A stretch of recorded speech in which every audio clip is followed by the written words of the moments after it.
자신이 대통령이 되면 모든 재판이 정지된다는 게 다수설이다. 이런 말 한 적 있습니다. 들어보겠습니다.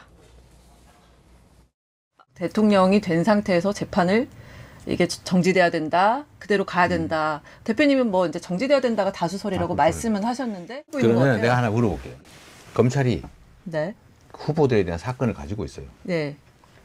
그러면 막 골라가지고 이 사람은 선거 도중에 기소해버려.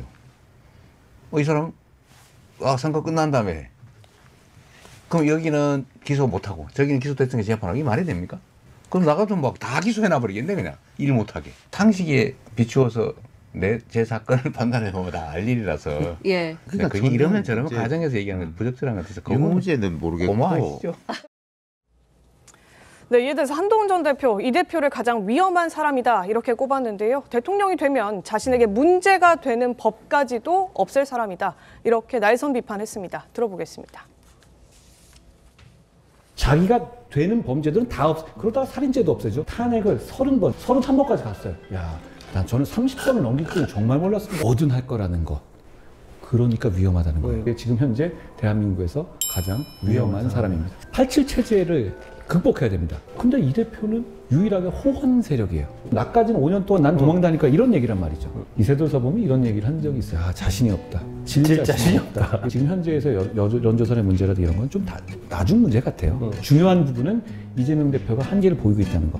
이재명 대표는 확실하게 어떤 넘지 못할 천장에 막혀 있어요. 자, 이렇게 평가를 한동훈 전 대표는 했습니다. 김용태 의원님 어떻게 좀 보셨습니까? 그러니까 만약에 정말 이재명 대표가 대통령이 된다면 한동훈 전 대표가 말씀하셨던 것처럼 셀프 사면하는 거 아니냐에 대한 이야기들이 있죠. 그러니까 지금 공직선거법과 관련해서 재판 중인데 이미 민주당에서 공직선거법 개정 법안을, 그러니까 이재명 대표에게 굉장히 유리한 법안을 발의를 또 했고 통과될 가능성이 높죠, 다수당이니까. 네.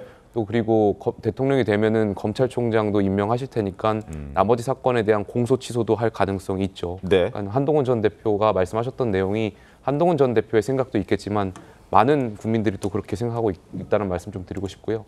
한동훈 전 대표 같은 경우는 전략적으로라도 이재명 대표를 지금 비판을 할 그런 전략을 취하는 게 맞다라고 생각이 듭니다.